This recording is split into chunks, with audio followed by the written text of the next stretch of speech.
कंगना जी से मिल लीजिए, इलेक्शन का दौर है, एक इंटरव्यू करके देखिए आप। नहीं, ज़रूर करेंगे। अभी हमने कोशिश तो हमारी जारी है। स्वागत आपका हिमाचल फास्ट एक्सप्रेस पर। देखिए, चुनावी दौर कुछ ही समय बचा हुआ है। लोकसभा की जो 4 सीटें हैं हिमाचल में, हालांकि हम खड़े तहसील बलद्वाड़ा में है, जिला मंडी का ही ये लोकसभा क्षेत्र है और हमारे साथ जिला प्रवक्ता विजय कानव जी हैं। ज़रूर इनके सवालों को घेरे में लेंगे। हालांकि अधिवक्ता है, इनके घेरों में तो मुजरिम आते हैं, परंतु आज घेरने की कोशिश ज़रूर करेंगे। पहला सवाल सर, मंडी लोकसभा में विक्रमादित्य इस वक्त मिल चुकी है, कांग्रेस ने फाइनलाइज कर दिया है। क्या लगता क्या है कि भाजपा को कितनी विक्रमादित्य सिंह जी टक्कर दे रहे हैं इस वक्त? देखिए, टक्कर की तो बात ये नहीं है। हम जो है मंडी पार्लियामेंट्री सीट जो है बहुत बड़े मार्जिन से जीतने जा रहे हैं। विक्रमादित्य जी धरातल से जुड़े नेता हैं, एक परिपक्व हैं, राजनीतिक आदमी है, राजनीतिक सोच रखने वाले नहीं हैं। तो कंगना जी को आप क्या सोचते हैं, जो भाजपा से हैं, बॉलीवुड अभिनेत्री हैं, काफ़ी नाम है उनका, हिमाचल से काफ़ी नाम इन्होंने कमाया, तो इनकी भी कहीं ना कहीं पैठ, आप क्या सोचते हैं कि जनता क्यों विक्रमादित्य सिंह जी को पसंद करेगी इन कंपैरिजन टू कंगना? देखिए, कंगना जी एक प्रतिष्ठित अभिनेत्री हैं बॉलीवुड की।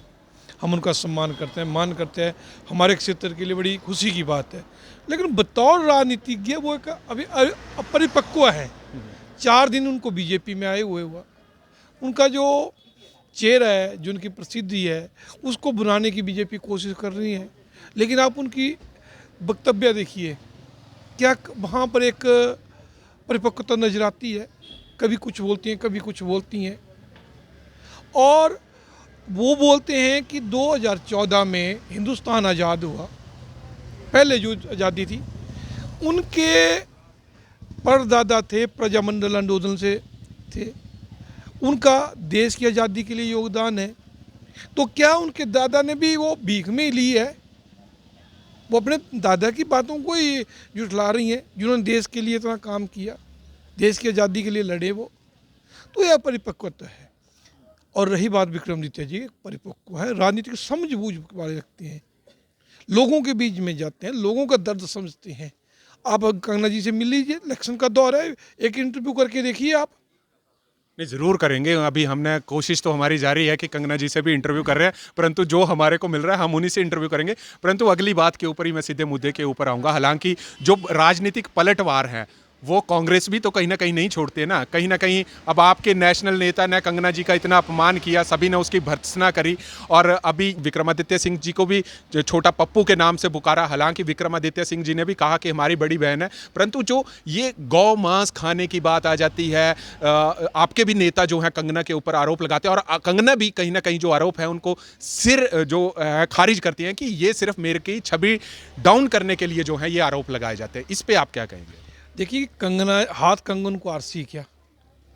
कंगना जी ने अपने इंटरव्यू में कहा कि वो उन्होंने बीफ खाया है। नहीं तो उन्होंने कहा ना कि हमारे को स्नैपशॉट दें, ट्विटर में कुछ तो साक्ष्य दें ना कि खाया है। सोशल मीडिया पे चला हुआ है, आप अभी देखिए, गूगल करके देखिए, आ जाएगा।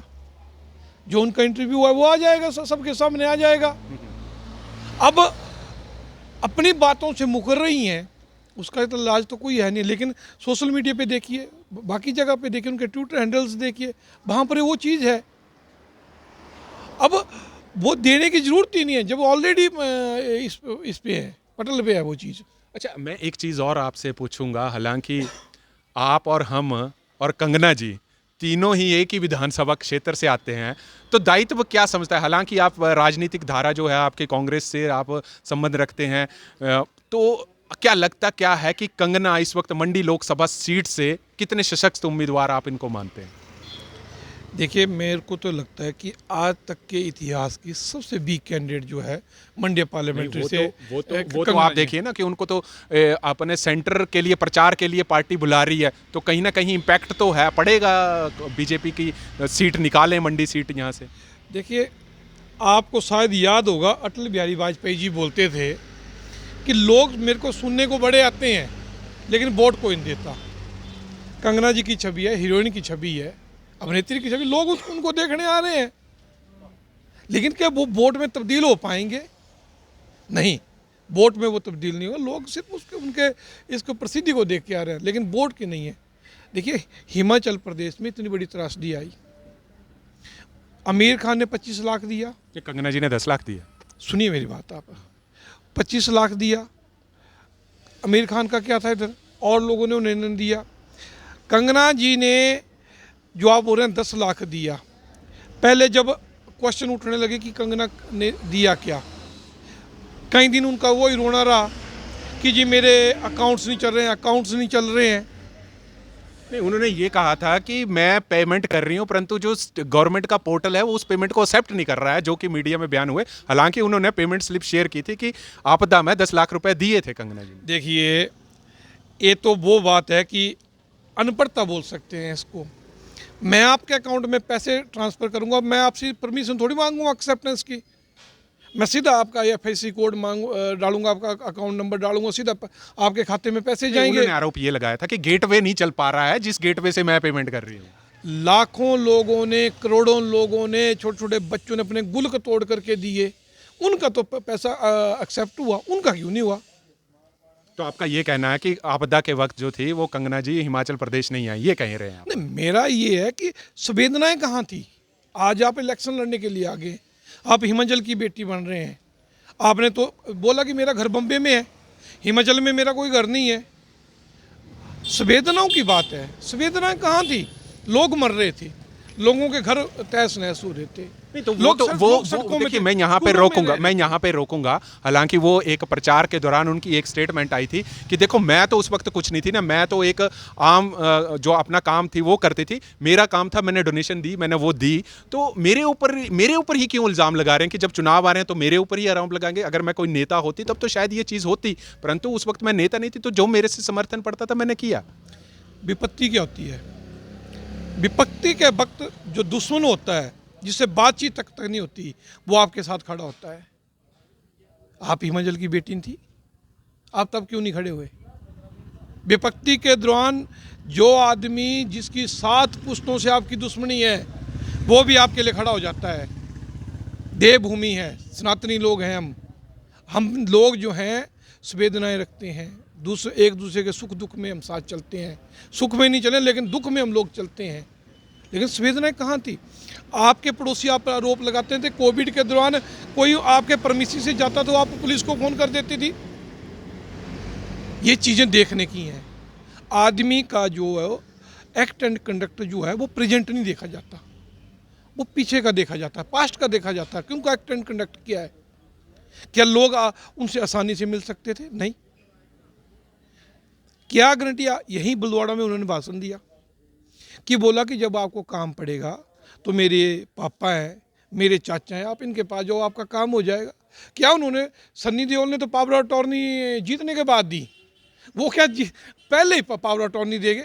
अभी तो इलेक्शन शुरू नहीं हुआ, उससे पहले उन्होंने पावर अटॉर्नी दे दी कि मेरे चाचा के पास जाओ, मेरे पापा के पास जाओ, वो काम करेंगे। भाई, आप लोगों ने आपको चुनना होगा। अगर मान लो आपको चुन लिया जाता है तो लोग उनके पास क्यों जाएंगे? आपके पास जाएंगे।